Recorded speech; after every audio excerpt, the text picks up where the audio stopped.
Halo, assalamualaikum warahmatullahi wabarakatuh. Saya Lutfi Rizky Mubarak. Di sini saya akan menjelaskan tentang latihan 2 nomor 3. Nah, latihan 2 nomor 3 ini perintahnya yaitu kita disuruh mencari daerah asal dari fungsi x, y, fungsi dua peubah, dan menggambarkannya.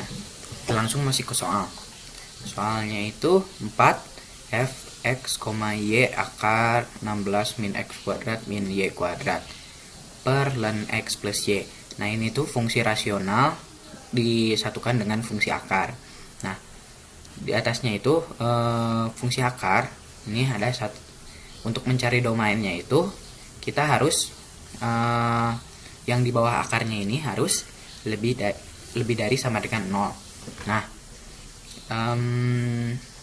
di sini saya langsung aja yang di bawah akarnya 16 min x kuadrat min y kuadrat lebih dari sama dengan 0.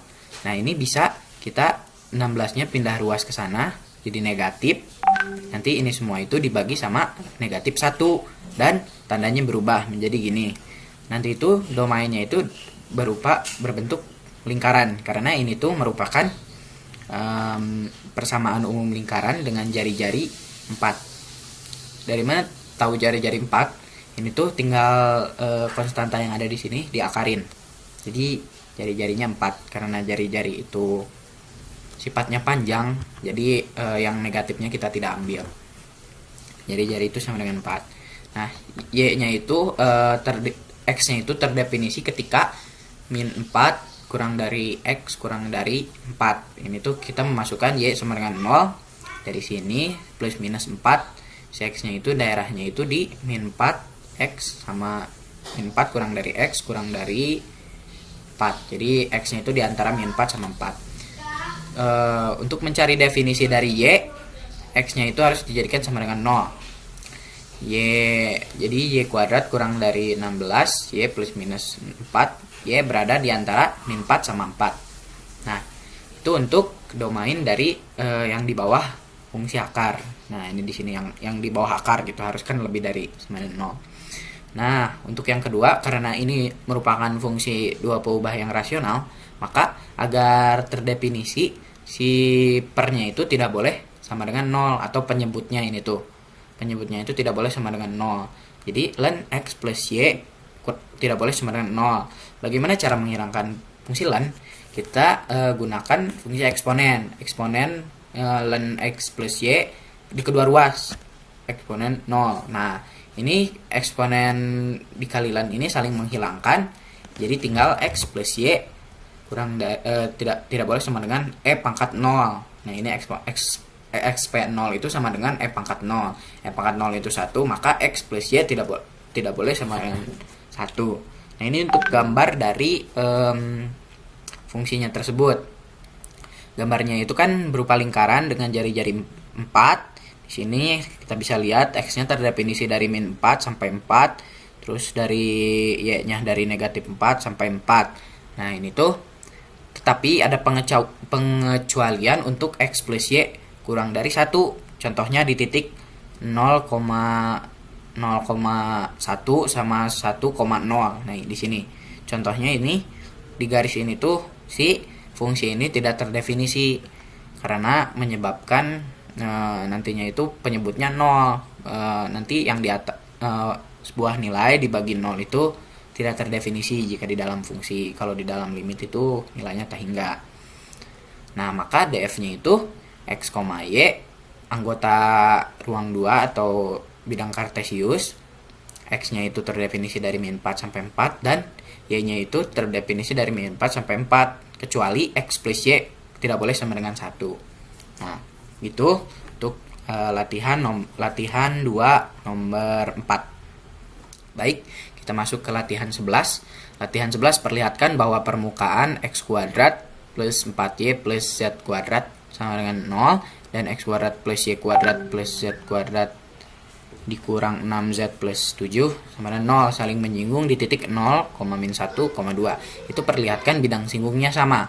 Bidang singgungnya sama ini ketika kita bisa lihat dari garis normalnya. Garis normal dari kedua permukaan tersebut. Nah, kita bisa cari garis normal dari kedua permukaan tersebut dari sini nih. Kan kita misalkan dulu fx, y, z-nya itu x kuadrat plus 4y plus z kuadrat sama dengan 0. G-nya juga sama dengan 0. Terus, nah, ini tuh turunan terhadap sebentar.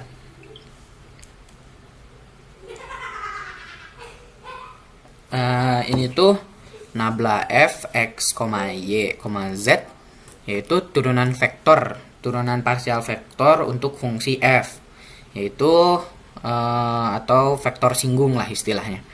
Nanti turunannya itu terhadap x jadi 2xi ditambah 4j. Kan ini diturunkan, kalau pengen kita nyari vektor i, kita turunkan terhadap x, diturunkan terhadap x, turunan parsial terhadap x, maaf. Nanti ini diturunkan jadi 2x i ditambah 4j ditambah z4 2zk gitu.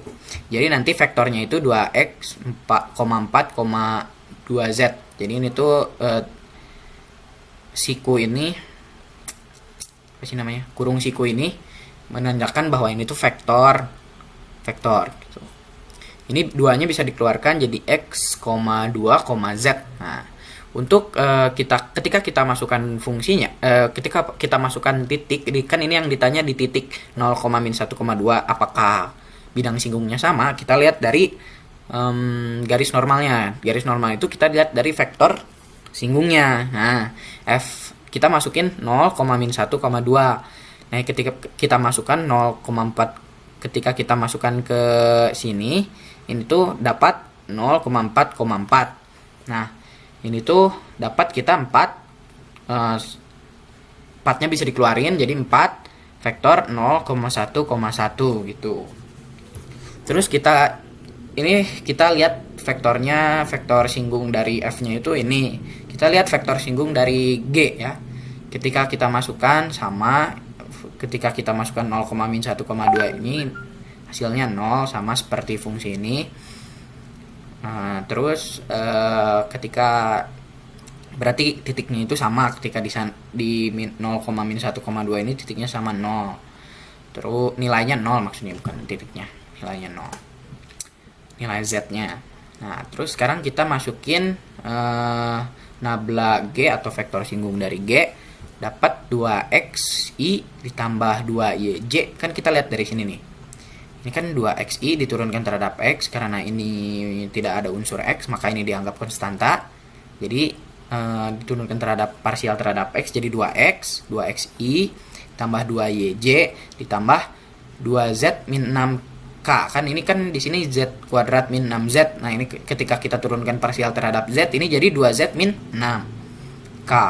Nah, ketika kita masukkan si titik 0,-1,2 ini, kita dapat vektor 0,-2,-2. Min 2-nya bisa dikeluarin 0,-1,-1. Nah, si vektor 0,-1,-1 ini 0,11 ini merupakan garis normal di 0,-1,2 pada kedua fungsi tersebut. Ada fungsi f sama fungsi g, sehingga kedua permukaan tersebut memiliki bidang singgung yang sama di 0,-1,2. Oke, demikian penjelasan dari saya.